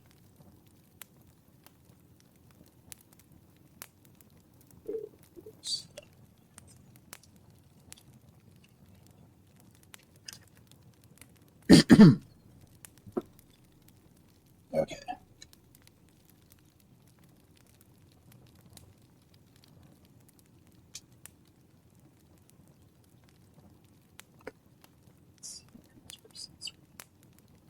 Oh, okay. Get Pecos Bill, Old Stormalong, Oleg Bill, Paul Bunyan, Feebled Feebleton, John Henry, Casey Jones, Joe Magarak. Oh. Last one in the section, The Song of Popeye. And there's probably going to be a lot of songs in this section. Song of Popeye's too. I just got to see if this is wrong.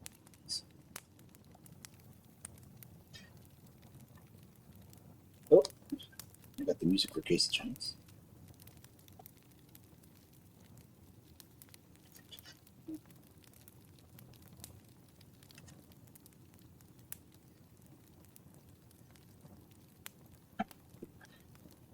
I just found the page in the book shut on me.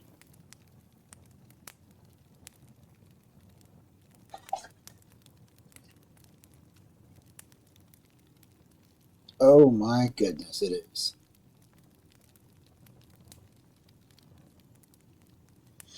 It has Popeye's entire song.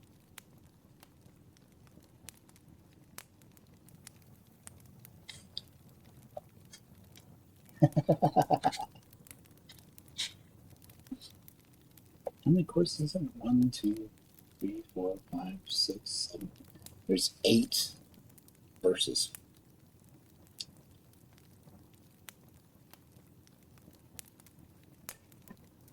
Not that they're long verses, but I'm going to be singing the Popeye theme.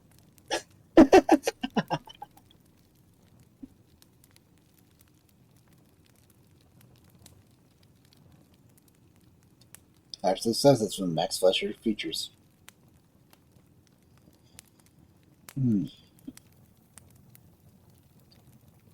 That is hilarious.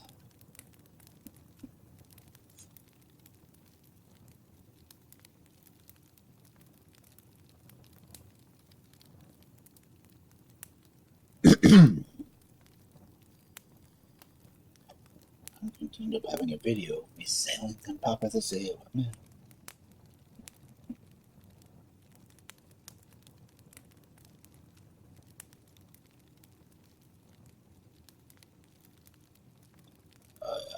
That's going to be so much fun when I get to it.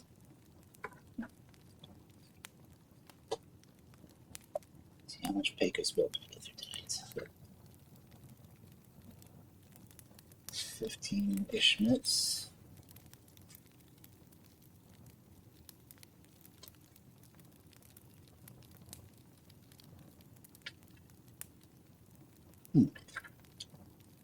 Yeah, there's not many parts on Pecos Bill.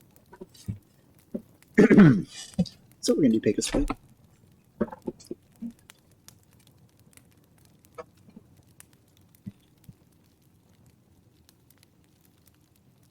So it's going to be from Century Magazine, Volume 106, October 1923.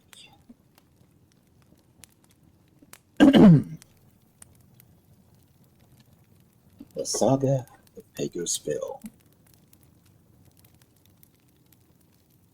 It is highly probable that Paul Bunyan, whose exploits were told in a recent number of the Century Magazine, Pecos Bill, mythical cowboy hero of the Southwest, were blood brothers. At all events, they can meet on one common ground. They were both fathered by a liar. Pecos Bill is not a newcomer in the Southwest. His mighty deeds have been sung for generations by the men of the range. In my boyhood days in West Texas, I first heard of Bill. In later years, I have often listened to chapters of his history told around the chuck wagon by gravelly Mendelius cowboys. A stranger in the cattle land usually hears of Bill if he shows an incautious curiosity about the cow business. Some old-timers sure to remark mournfully, "Ranching ain't what it is in the days of Bill's Steak at New Mexico." If a visitor walks into the trap and inquires more about Bill, he is sure to receive an assortment of misinformation that every cowhand delights in unloading on the unwary. Although Bill has been quoted in a number of Western stories, the real history of this wonder steed has never been printed. I have here collected a few of the tales about him which will doubtless be familiar to cowmen, and deserve to be passed on to a larger audience. He, Bill invented most of the things connected with the cow business. He was a mighty man of valor, king killer of the bad men, and it was Bill who taught the bronco how to buck. It is a matter of record that he dug the Rio Grande around a year when he grew tired of packing water from the Gulf of Mexico. According to the most voracious historians, Bill was born about the time Sam used to discover Texas. His mother was a sturdy pioneer woman who once killed 45 Indians with a broom handle and weaned him on a moonshine liquor when he was 3 days old. He cut his teeth on a bowie knife, and his earliest playfellows were the bears and catamounts of East Texas. When Bill was about a year old, another family moved into the country and located about 50 miles down the river. His father decided the place was getting too crowded, packed his family in a wagon, and headed west. One day they crossed the Pecos River. Bill fell in the wagon. As there were 16 or 17 other children in the family, his parents had missed him for 4 or 5 days, and then it was too late to try to find him. That's how Bill came out to grow with the cowboys on the Pecos. He soon learned the coyote language, and used to hunt with them, and sat on the hills and howl at night. Being so young when he got lost, he always thought he was a coyote. That's where he learned to kill deer by running them to death. One day, when he was about 10 years old, a cowboy came along just when Bill matched a fight with 2 grizzly bears. Bill hugged the bears to death and tore off a hind leg, and was just sitting down to breakfast when the cowboy loafed up and asked him what he meant by running around naked with the varmints. "Why, because I'm a varmint," said Bill. "I'm a coyote." The cowboy argued with him that he was a human, but Bill wouldn't believe him. "I ain't got any fleas," he insisted, "and I don't howl around all night like a respectable coyote should." "That don't prove nothing," the cowboy answered. "All Texans have fleas, and most of them howl." True. Did you ever see a coyote that didn't have a tail? Well, you ain't got no tail, and that proves you ain't a varmint. Bill looked, and sure enough, he didn't have a tail. "You sure got me out on a limb," says Bill. "I never noticed that before. It shows what higher education can do for a man. I believe you're right. Give me to them humans, and I'll throw in with them." Bill went to town with his cowhand, and in due time he got to enjoying all the pleasant vices of mankind, and decided that certainly he was a human. He got to running with a wild bunch, sunk lower and lower till finally he became a cowboy. It wasn't long till he was famous as a bad man. He invented the 6-shooter and train robbing, and most of the crimes popular in the old days of the West.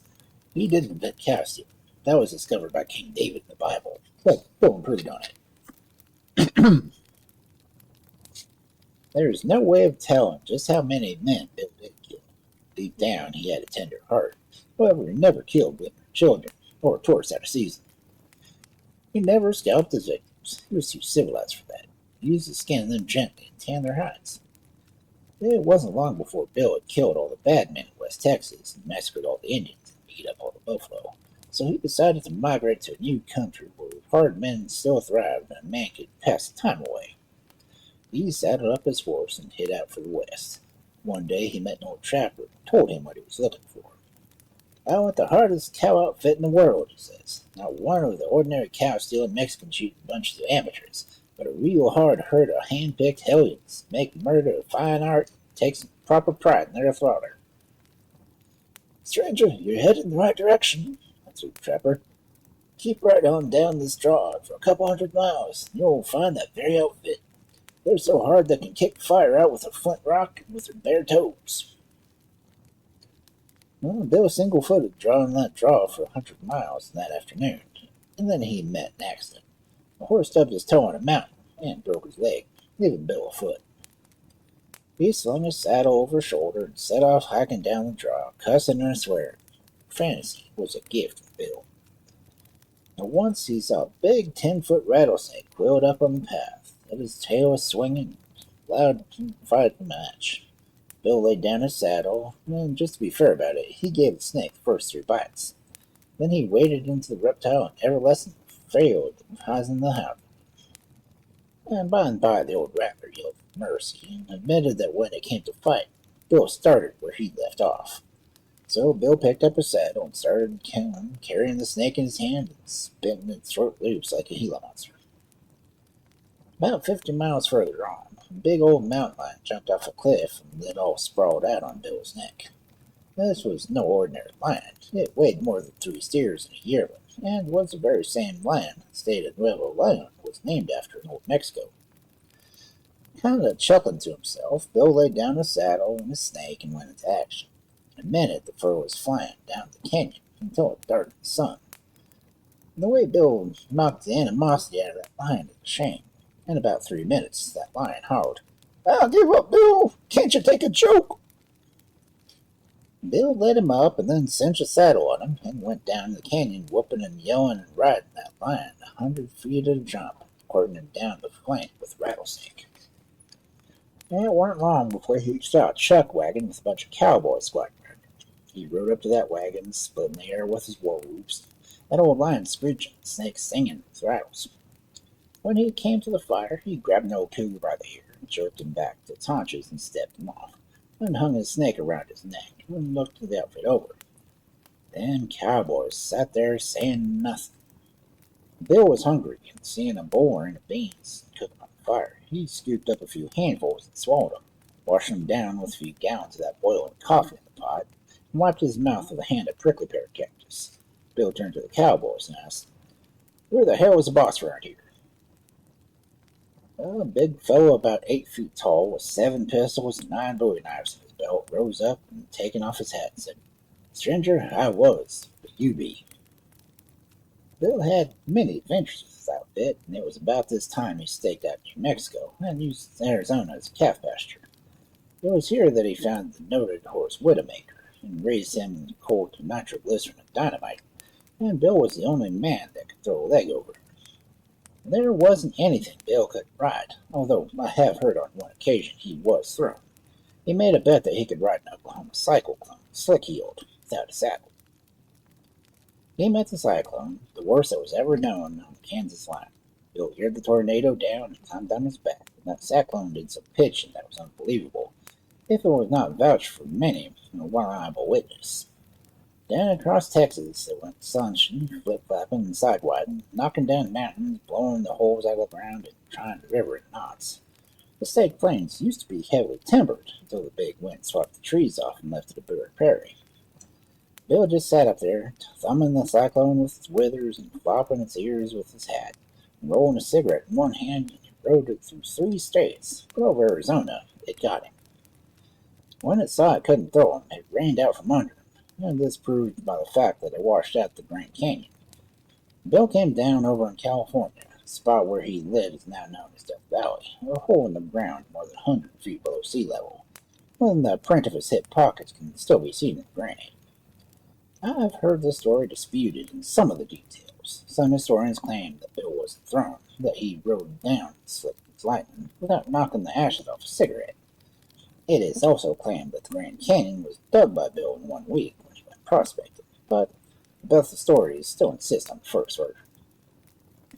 They argue that the streak of lightning story comes down from the habit he always had of using one to light a cigarette. Bill was a great roper. In fact, he invented roping. Old-timers who admit they knew him say that his rope was the longest at the equator, and although he was conservative, say it was at least 200 feet shorter on one end. He used to rope a herd of cattle in one throw. His skill once saved the life of a friend. He had tried to ride Widowmaker one day and was thrown so high that he came out on top of Pike's Peak. He was in the middle of a bad fix because he couldn't get down and seemed doomed to a lingering death on high. Bill came to the rescue, and using only the short calf rope, he roped his friend around the neck and jerked him down to safety in the valley, 200 feet below. 20,000 feet below. This man was always grateful, became Bill's horse wrangler, the time he staked New Mexico. In his idle moments in New Mexico, Bill amused himself putting thorns on the trees and horns on the toads. It was on his ranch he dug the Rio Grande and invented the centipede and tarantula as a joke on his friends. When his cow business was dull, Pecos Bill occasionally embarked on other ventures. For instance, at one time he took a contract to supply the SP Railroad with wood. He hired a few hundred Mexicans to chop and haul wood on the railroad line. As pay for the job, Bill gave each Mexican one-fourth of the wood he hauled. The Mexicans were funny people. After they received their share of the wood, they didn't know what to do with it, so Bill took it off their hands and never charged them a cent. On another occasion, Bill took a job of building a line fence that forms the boundary of El Paso across the Pacific. He rounded up a herd of prairie dogs and set them to dig holes, which by nature prairie dogs like to do. Whenever one of them finished a nice hole and settled down to live in it, Bill evicted him and stuck a fence post in the hole. Everybody admired his foresight except the prairie dogs. Who cares what prairie dog thinks? Old Bill was always a very truthful man. To prove this, cowboys repeat one of his stories, which Bill claimed happened to him. Nobody ever disputed him, that is, no one who is alive now. He threw in with a bunch of Kiowa Indians one time on a little hunting trip. It was about the time the buffalo was getting scarce, and Bill was hunting with his famous squatter hound named Northern. Northern would run up and down a buffalo and hold him down by the ear until Bill came up and skinned him alive. Then he would turn it loose and grow new hide. The scheme worked all right in the summer, but in the winter, most of them caught colds and died. Stories of Bill's love affairs were especially numerous. One of them may be told. It is a sad tale of the fate of his bride, a winsome little maiden named Sleevefoot Sue. She was a famous rider herself. Bill lost his heart when he saw her riding a catfish down the Rio Grande River with only a stern pole. You must remember that a catfish in the Rio Grandes are bigger than whales and twice as active. Sue made a sad mistake, however, when she insisted on riding Widowmaker on her wedding day. The old horse threw her so high she had to duck her head to let the moon go by. Unfortunately, she was wearing her wedding gown.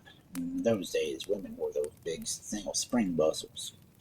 Well, when Sue lit, she naturally bounced. Every time she came down, she bounced again.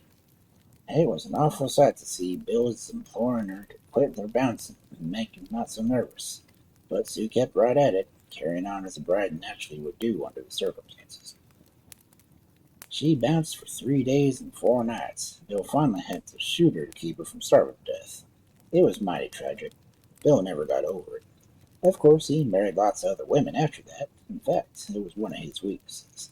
But none of them filled the place in the heart that once held by Sleevefoot Sue, his bouncing bride. There is a great distance of opinion as to the manner of Bill's demise. Many claim that it was his drinking habits that killed him. You see, Bill got so that the liquor didn't have the kick in him, so he fell into the habit of drinking strychnine and other forms of wolfbait. Even the wolfbait lost its effect, and he got to putting fishhooks and barbed wire in his toddy. It was the barbed wire that finally killed him. It rusted his interior and gave him indigestion. He wasted away a mere skeleton, weighing not more than 2 tons. Then up and died, and went to his infernal reward. Many of the border bards knew Pecos Bill at his best and have a different account of his death. They say that he met a man from Boston one day wearing a mail order cowboy outfit and asking fool questions about the West. And poor old Bill laid down and laughed himself to death.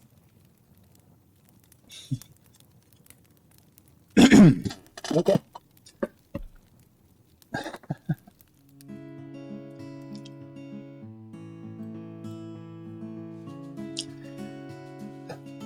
Ads are snoozed. You might have time to find someone to raid.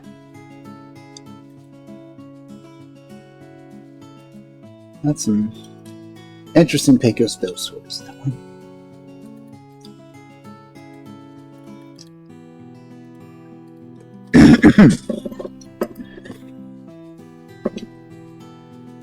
I like the fact they said that none of the Pecos Bill stories were ever written down, so they had to summarize them. Let's see who's on to raid. Or if anyone has suggestions.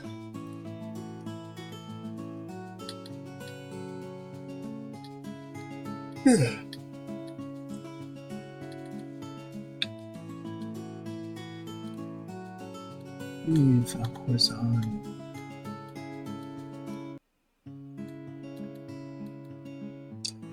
My music is very slow turning on.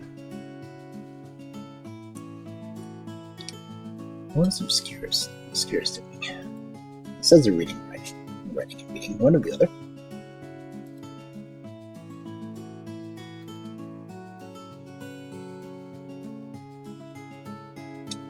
Fire next time. Excuse me.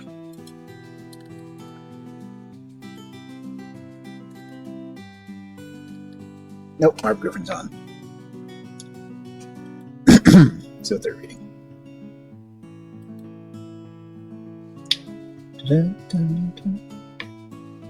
Ah, Dracula. Sounds like something we could listen to.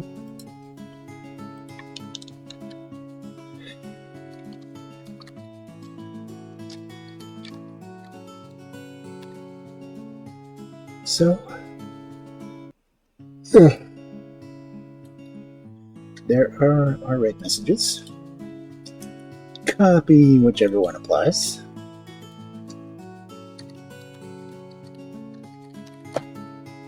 And we will wait Harp Griffin. And we will be back tomorrow for Gypsy Tales. Yeah, that's Gypsy Tales. Let's see. One person told me that. So, have a good night, everyone. And hopefully I'll see you tomorrow. Please hang around for the raid.